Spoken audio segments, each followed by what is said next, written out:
শুরু করব সেটা হচ্ছে গিয়ে নতুন চ্যাপ্টারটা থেকে আমি বলে দেই, নতুন চ্যাপ্টারটা থেকে মাত্র 4টা থেকে 5টা সেকশন পড়াবো। এর থেকে একটা এমসিকিউ, একটা রিটেন, একটা মানে এমসিকিউ অবশ্যই ইনশাল্লাহ পাবেন আপনারা।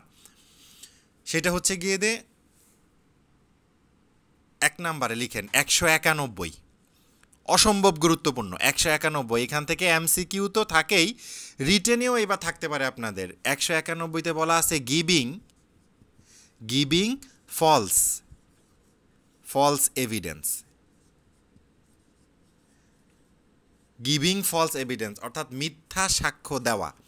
এটা ডেফিনেশনটা গুরুত্বপূর্ণ। তাহলে আপনাদের প্রশ্ন আসতে পারে ইংলিশ টার্ম দিয়ে, খেয়াল করেন, আপনাদের প্রশ্ন আসতে পারে ইংলিশ টার্ম দিয়ে। গিভিং ফলস এভিডেন্স কোন ধারায় আলোচনা করা হয়েছে? 191 ধারায়। তাহলে গিভিং ফলস এভিডেন্স আলোচনা করা হয়েছে 191 ধারায়। দেখেন গিভিং ফলস এভিডেন্স কাকে বলে? মূল কথাটা হচ্ছে যখন কোনো ব্যক্তি শপথক্রমে একটা বিষয় বলি, সাক্ষ্য একটা একটা একটা কথা আপনি বললেন আদালতের সামনে আপনি যাই বলবেন তাই কি সাক্ষ্য? না, প্রশ্নই আসে না। মনে রাখবেন, সাক্ষ্য হওয়ার জন্য শপথটা গুরুত্বপূর্ণ, এই কথাটা মনে রাখবেন। আপনি দেখবেন আপনারা কোর্ট প্র্যাকটিসে আসলে যখনই আপনি সাক্ষ্য দিতে উঠবেন, আদালত বলবে এই হলফ করেন। হলফ করেন মানে যাহা বলিতেছি সত্য বলিতেছি, সত্য কোনো মিথ্যা বলবো না, মিথ্যা লুকাবো না, এই টাইপের একটা হলফনামা থাকে। এখন শপথ, আপনি সাক্ষ্য দেওয়ার প্রধান শর্তই হচ্ছে আপনি শপথ করে বলতেছেন, হলফ করে বলতেছেন, শপথ করে বলতেছেন এই বিষয়টা। এখন আসেন, আপনারা ওথ অ্যাক্টে পড়বেন যে ব্যক্তি সৃষ্টিকর্তায় বিশ্বাস করে সে শপথ করবে, যে সৃষ্টিকর্তায় বিশ্বাস করে না সে কি করবে? সে দিবে ঘোষণা, আমি ঘোষণা দিচ্ছি যে এইরকম। ঠিক আছে, মনে রাখবেন শপথ হয় সৃষ্টিকর্তার নামে। ধরেন আপনি মুসলিম, আপনি আল্লাহর নামে শপথ করবেন, অথবা আপনি হিন্দু হলে শ্রীকৃষ্ণ নামে শপথ করবেন, খ্রিস্টান হলে জিসাসের নামে শপথ করবেন, বৌদ্ধ হলে অর্থাৎ যে ধর্মাবলম্বী ওই ধর্মের মানে যে সৃষ্টিকর্তা তার নামে শপথ করে মূলত। তাহলে যে ব্যক্তি সৃষ্টিকর্তায় বিশ্বাস করে না তার জন্য হচ্ছে ঘোষণা। এটা আপনারা লাগবে না, এমনি এভারেজে বলে দিয়ে রাখলাম আপনাদের। এটা দ্য ওথ অ্যাক্ট, আমাদের দেশে মানে শপথ আইন বলে একটা আইন আছে, ওই আইনে এই বিষয়টা ক্লিয়ার আছে।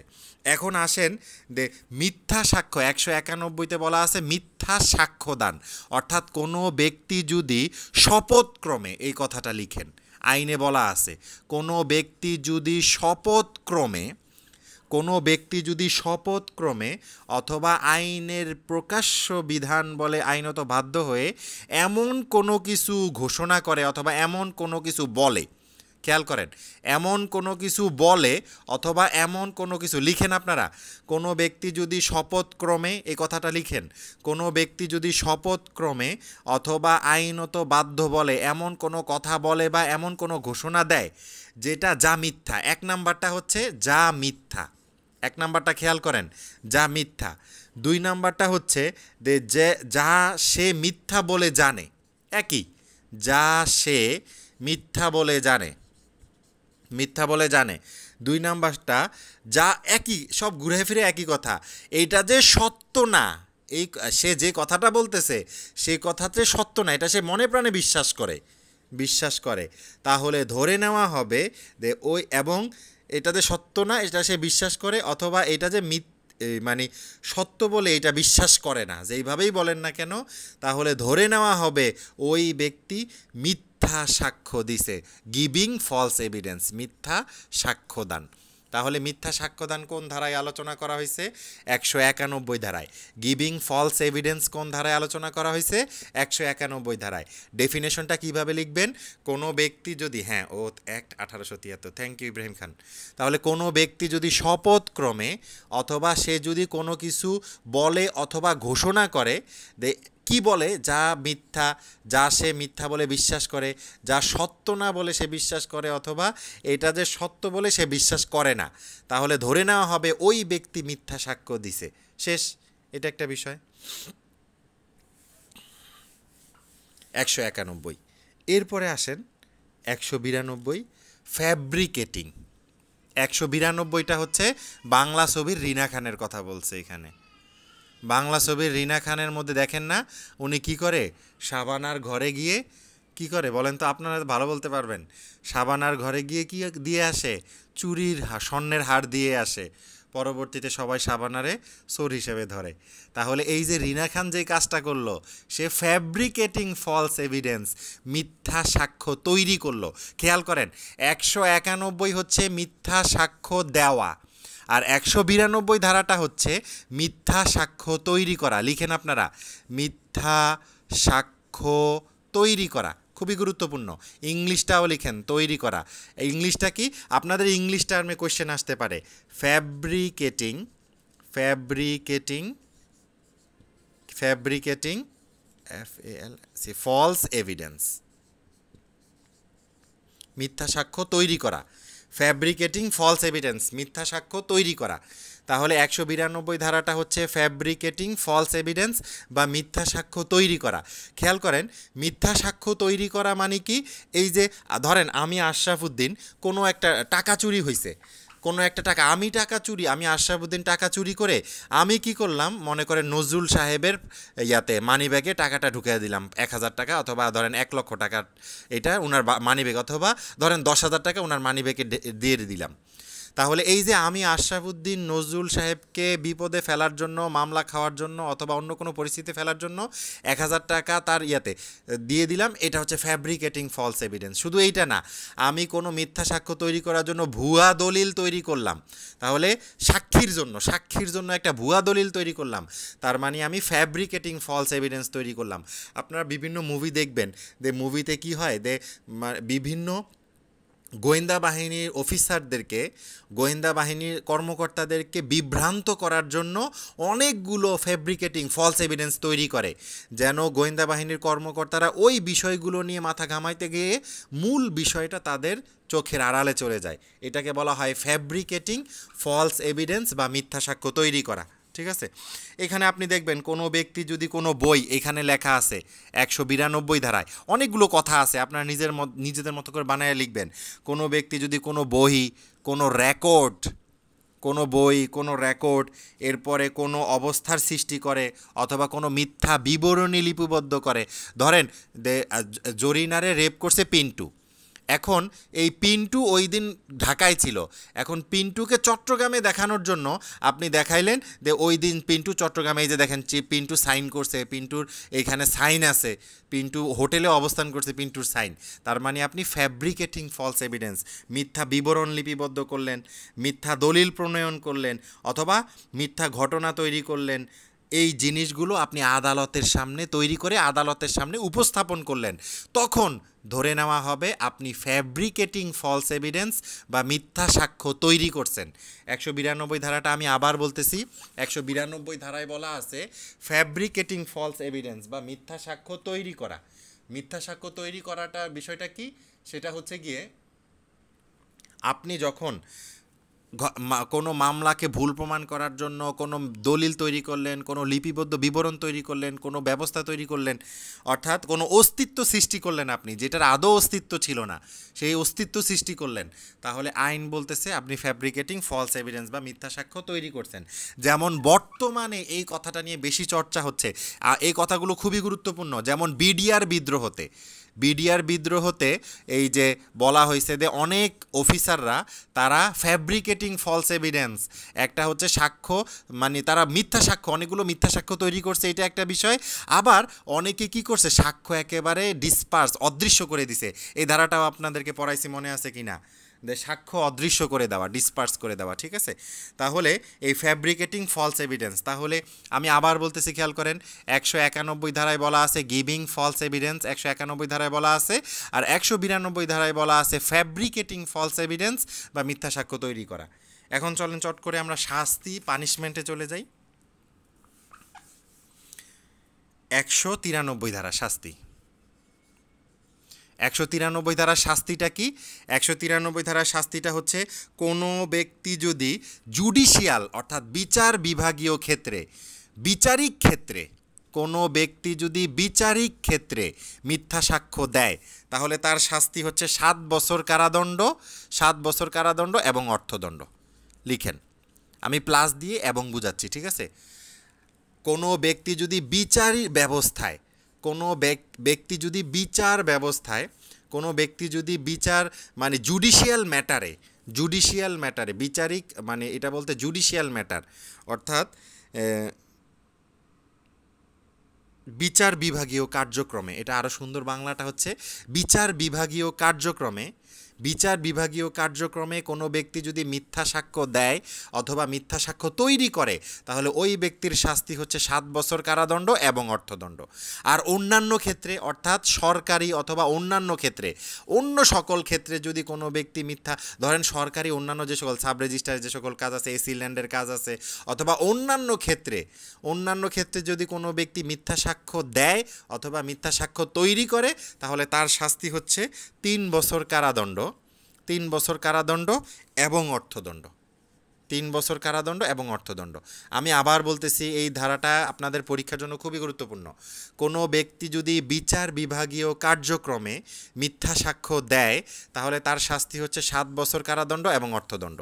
আর অন্যান্য ক্ষেত্রে যদি এই মিথ্যা সাক্ষ্য দেয় অথবা মিথ্যা সাক্ষ্য তৈরি করে তাহলে 3 বছর কারাদণ্ড এবং অর্থদণ্ড। গেল এই বিষয়টা। এরপরে আসেন পরবর্তী পার্টটা 193। এরপরে 194 ধারা খুবই গুরুত্বপূর্ণ। 194 ধারা অনেক বেশি গুরুত্বপূর্ণ 194 ধারা। 194 ধারায় বলা আছে যে মৃত্যুদণ্ডে দণ্ডনীয় কোনো অপরাধে যদি মিথ্যা সাক্ষ্য দেন অথবা মিথ্যা সাক্ষ্য তৈরি করেন, এটা আমাদের সমাজে অনেক বেশি অহরহর হয়। অনেক ক্ষেত্রে মানে বিশেষ ক্ষেত্রে এই জিনিসগুলো হয়। মিথ্যা মানে মৃত্যুদণ্ডে, দেখবেন মৃত্যুদণ্ডে এমনকি ওই সাক্ষীর কারণে মৃত্যুদণ্ডও হয়েছে, ঠিক আছে, রাজনৈতিকভাবে বলেন অথবা অন্য যে কোনো কারণে হোক। 194 ধারার প্রয়োগটা কিন্তু আমাদের বাংলাদেশে অনেকবার দেখা গেছে। 194 ধারা হচ্ছে মৃত্যুদণ্ডে দণ্ডিত করানোর উদ্দেশ্যে, কোনো ব্যক্তিকে মৃত্যুদণ্ডে দণ্ডিত করানোর উদ্দেশ্যে মিথ্যা সাক্ষ্য দেওয়া অথবা মিথ্যা সাক্ষ্য তৈরি করা। কোনো ব্যক্তিকে মৃত্যুদণ্ডে দণ্ডিত করানোর উদ্দেশ্যে মিথ্যা সাক্ষ্য দেওয়া অথবা মিথ্যা সাক্ষ্য তৈরি করা। খেয়াল করেন, সেটা হচ্ছে গিয়ে যে ব্যক্তি ইচ্ছা করে জেনে কোনো একজন ব্যক্তিকে মৃত্যুদণ্ডে দণ্ডিত করানোর জন্য মিথ্যা সাক্ষ্য দেয়, শুধু মিথ্যা সাক্ষ্য দেয়। এটা 2টা পার্টে, 194 ধারাটা আমরা 2টা পার্টে শিখবো আমরা ইনশাল্লাহ। 194 ধারাটা আমরা 2টা পার্টে শিখব। আপনারা সবাই আছেন তো?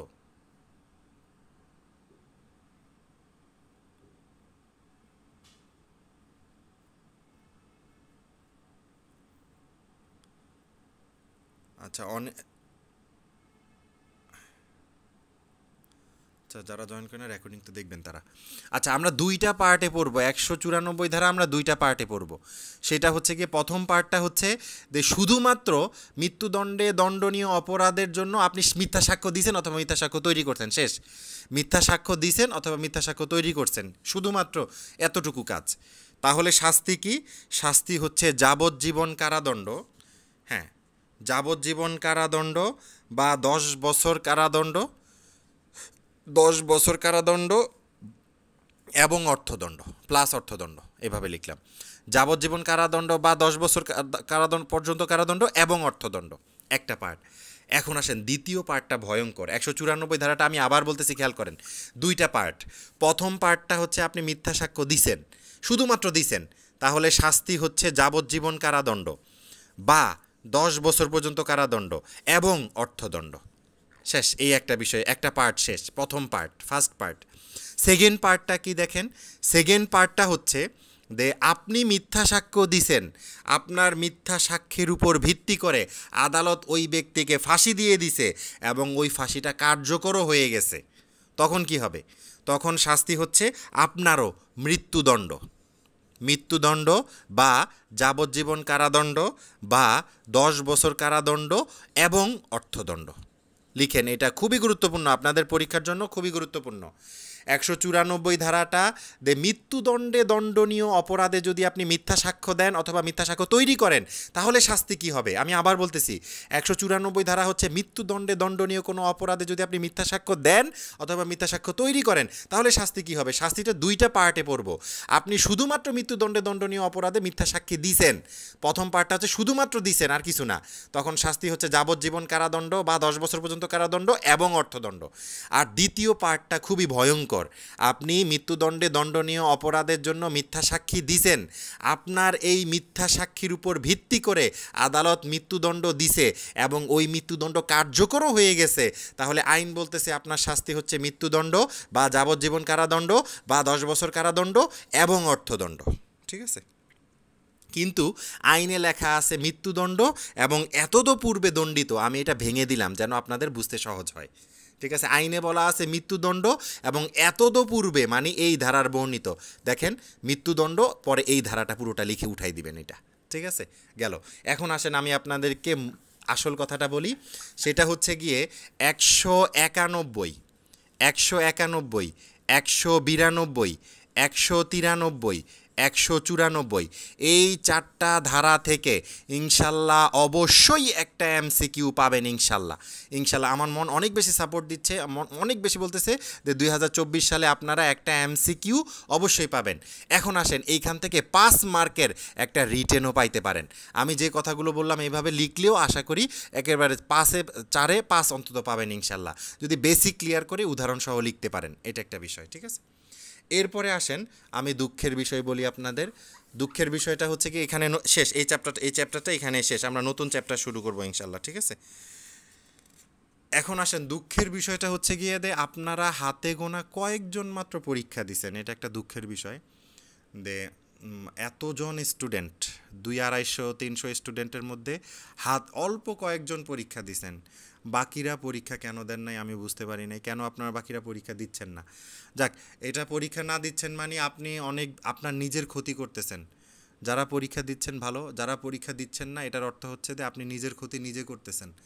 ঠিক আছে, তারপর আমি পরীক্ষাটা চালায়া যাব। সাক্ষ্য আইন আমাদের পরীক্ষা হয়েছে ইনশাল্লাহ, নেক্সট পরীক্ষা সাক্ষ্য আইন মডেল টেস্ট 2, এটা যেটা হয়েছে সেটা হচ্ছে সাক্ষ্য আইন মডেল টেস্ট 2 হয়েছে, অর্থাৎ সাক্ষ্য আইন 1 নাম্বারটা শেষ, সাক্ষ্য আইন 2 নাম্বারটা শেষ। ঠিক আছে, এখন আসেন এসআর অ্যাক্টের মডেল টেস্ট 2 নিব।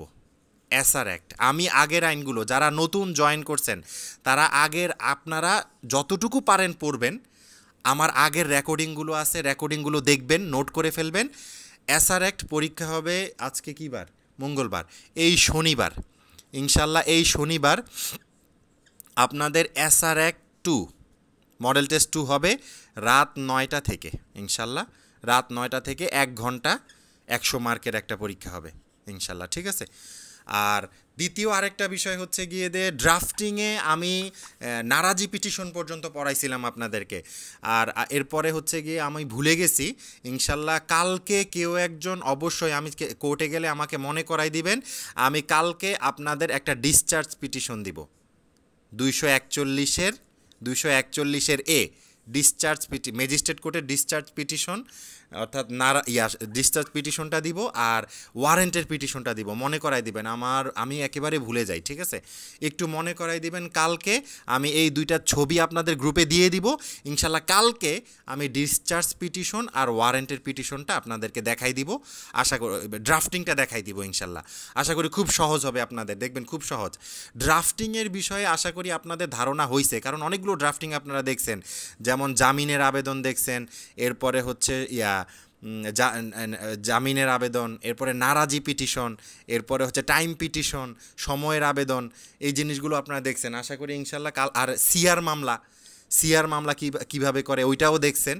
আশা করি ড্রাফটিং সম্পর্কে আপনাদের মোটামুটি ধারণা হয়েছে। এগুলো কমপ্লিট করতে পারলে ড্রাফটিং সম্পর্কে আরও ভালো ধারণা হবে ইনশাল্লাহ। ঠিক আছে, তো কালকে আমাকে একটু মনে করাই দিবেন। ঠিক আছে, আমি আপনাদেরকে ড্রাফটিং, ওয়ারেন্টের পিটিশন আর নারাজি পিটিশনটা আপনাদের ইয়াতে দিয়ে দিব। ঠিক আছে, আচ্ছা ঠিক আছে, সবাই ভালো থাকবেন।